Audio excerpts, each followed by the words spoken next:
Hello everyone, welcome to Book Tales by Pritha. In today's episode, I will talk about two books which I reread one of them, and these books are so very much close to my heart that I thought I should talk about these two books, the author, in this particular video. The books that I am talking about is Number 1, The Palace of Illusion by Chitra Banerjee Divakaruni. The second one is The Forest of Enchantments, again by Chitra Banerjee Divakaruni. There is a gap of 10 years, a decade, between the writing of these two books. And this one, The Palace of Illusion, I had read, I guess, somewhere in 2011 or 12, but after reading Forest of Enchantments a couple of months back, I thought of rereading this book. You know what, maybe I was much younger when I read at that point of time, and I couldn't associate with the story so much when I read it at the first time. But now, as I'm growing older, I can relate so much with this book as well as this book. That's why I thought that why should I not talk about these two books, my viewpoint about The Palace of Illusion and The Forest of Enchantment, both by the same author, in this particular video.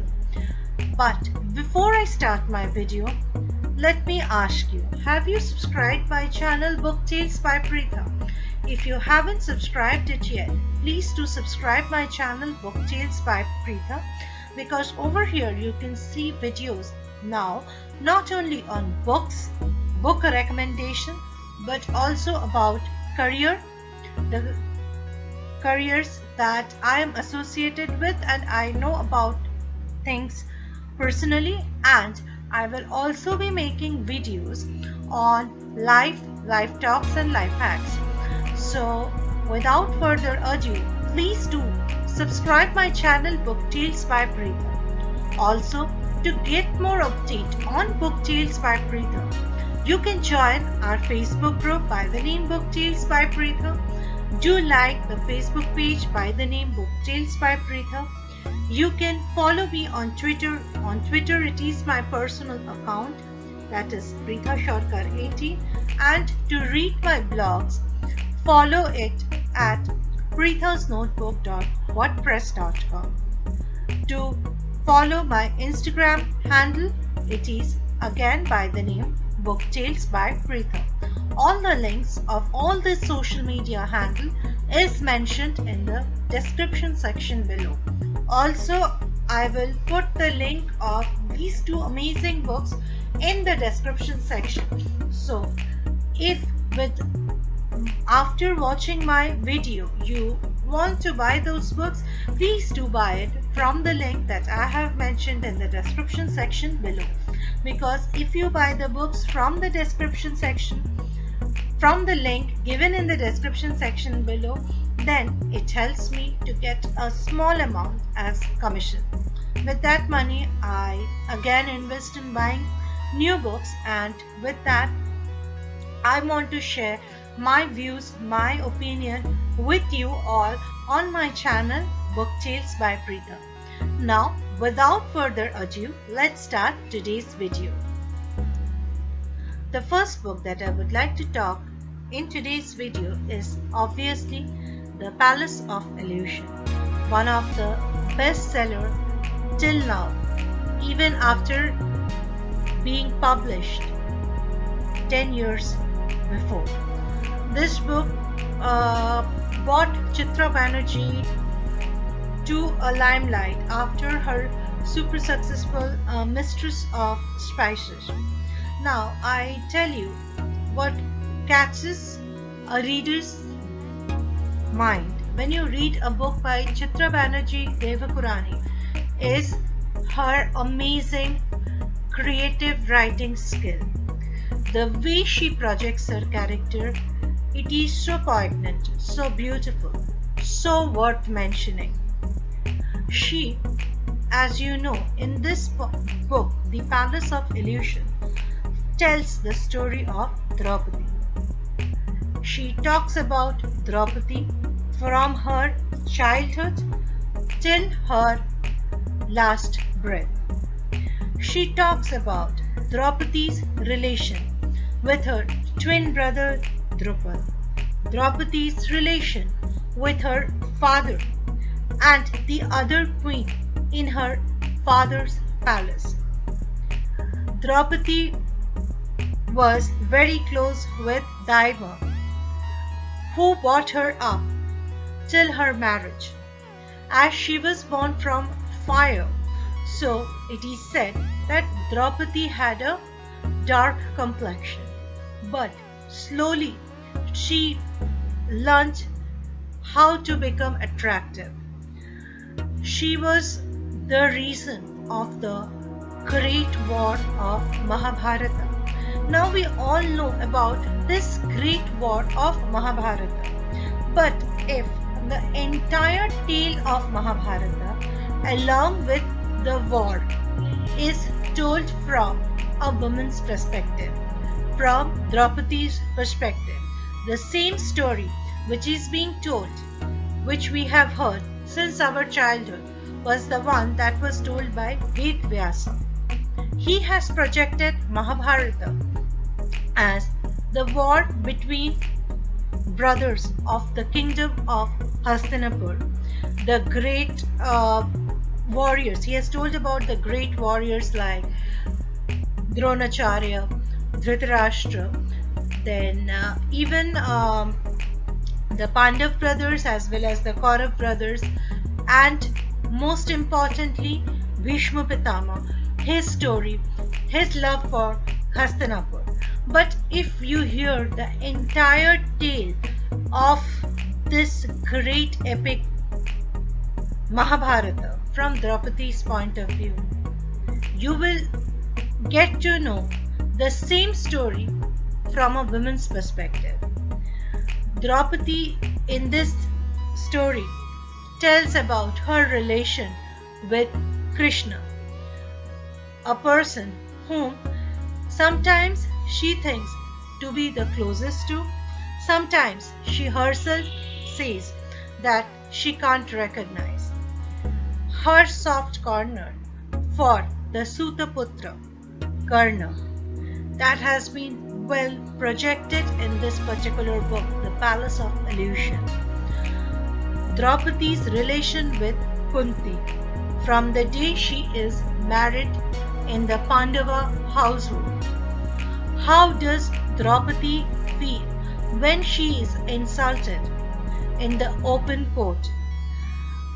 How she, a princess, lives in exile for 14 years, and when the war happens for 18 long days, what is her innate feeling when she sees her close ones dying one by one, be it Bhishma Pitama, be it her own brother Drupad, be it her father, be it her stepson Abhimanyu, and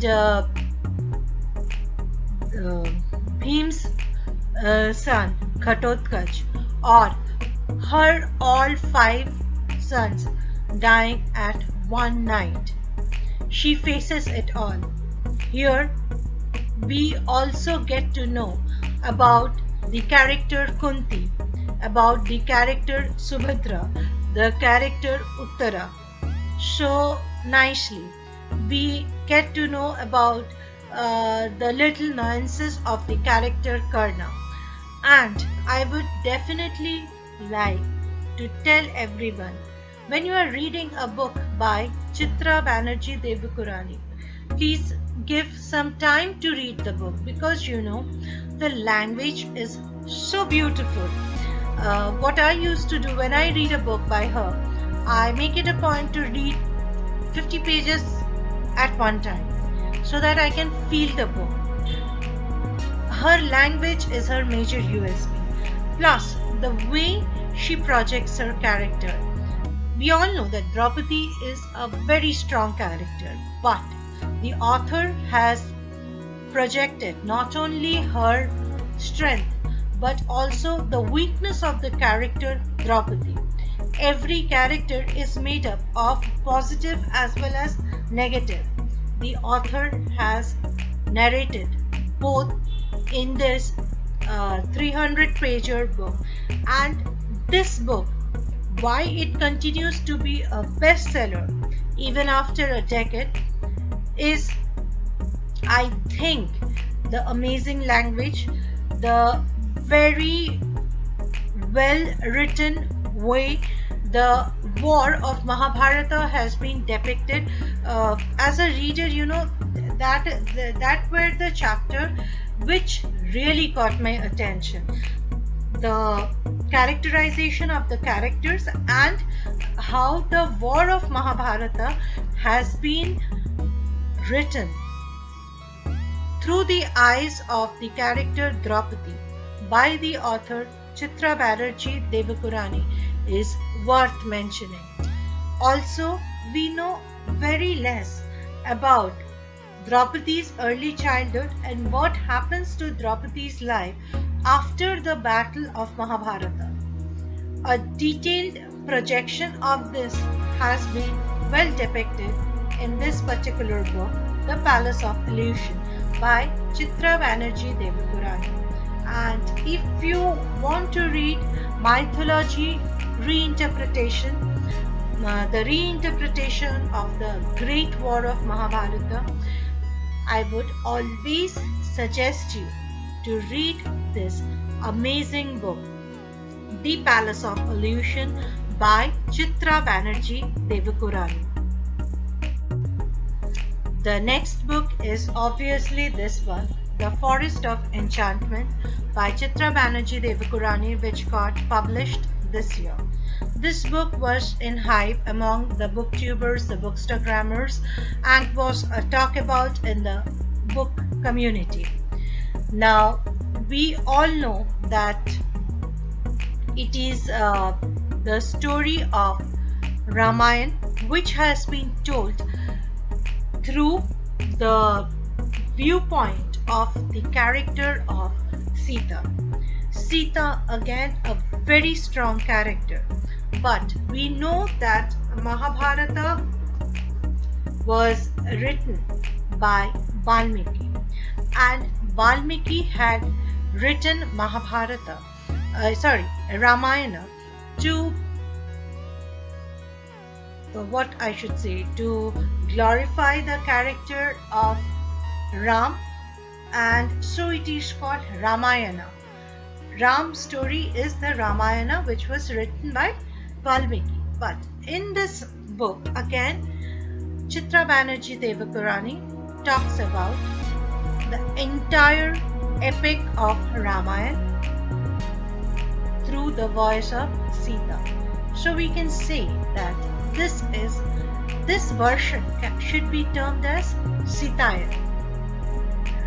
The beginning of this book, when the story is starting, it is said that Valmiki gives his Pandulipis to Sita to read the story before he finally spreads it to glorify the tale of Ram. It is at that one night that Sita reads the entire version of Ramayana, and when she is reading the Ramayana version, she thinks that this entire tale should also be spoken from her viewpoint. And then this fictitious story starts, which is Sita's version of the great epic of Ramayana. Now again, the beautiful cover firstly attracts me as a reader. Second, it is the narration and the amazing writing style of Chitra Banerjee Divakaruni, which I should say attracted me. Next, I knew that Sita, I have read different versions of Sita. Uh, in this book, again, we know that Sita is a warrior. Sita does the upbringing of her true son, Love Kush, single handedly. Sita was till the till she stays with Ram. Yes man of Ram, you can say, because she never questioned him. She loved him blindly, and she had, as it is being told over here, she had the privilege of enjoying her marriage with Ram in the exile of 14 years, which unfortunately her sister Urmila couldn't, because Lakshman had left her to go for the exile with Ram and Sita.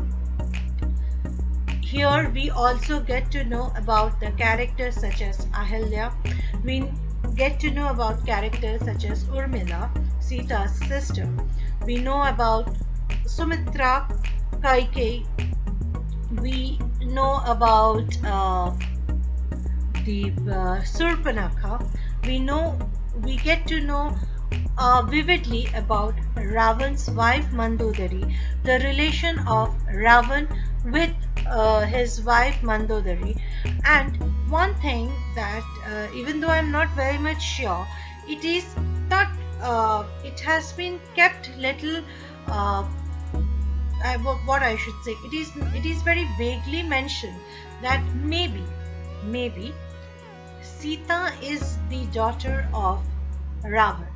That has been told in this book, and I have read it somewhere else too, but I'm not very sure about this particular fact, but it is mentioned over here.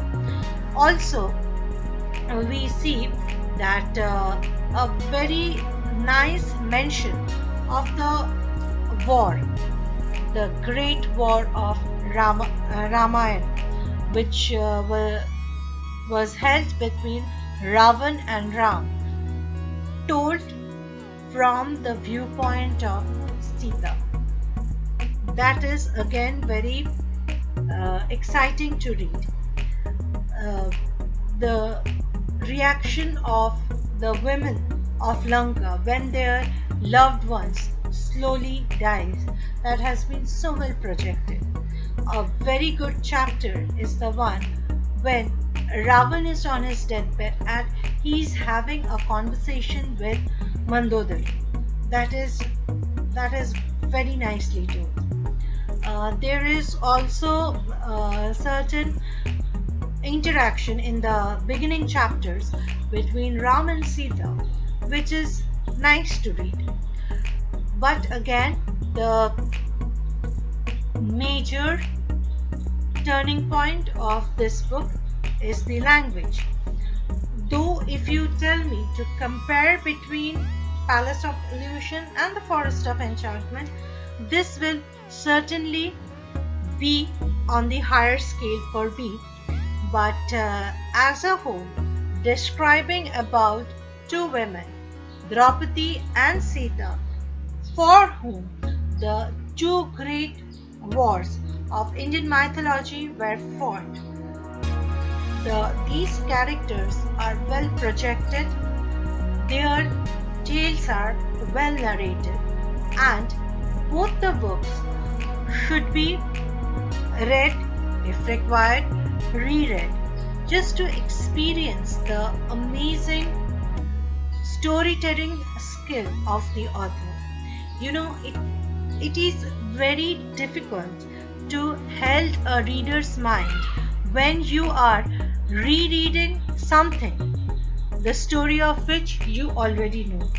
But I will certainly say the author Chitra Banerjee Divakaruni certainly wins the reader heart through her amazing writing skills and great storytelling virtue. So I would definitely suggest you in this festive season, if you haven't read these two books, The Palace of Illusion and The Forest of Enchantment, do take your time and read these books, because I'm sure you will enjoy reading them just as I did, and you would certainly like to hear about the great epic of Ramayana and the great epic of Mahabharata from the women's viewpoint. You will see how the women were projected in the society by the people surrounding them, by the men in their life, and a society as large. So, if you have already read these two books, The Palace of Illusion and The Forest of Enchantment, then do mention in the comment section below which book did you like more and why did you like them, and which character, Sita or Draupadi, you find a more stronger version out of the two. And let me know in the comment section how you like my video where I talked about these two books, The Forest of Enchantment and The Palace of Illusion by Chitra Banerjee Divakaruni. I will see you soon in my next video where I will talk about some new book by some other author, and I hope you will enjoy watching them. Till then, tata and goodbye, and hope to see you soon in my next video.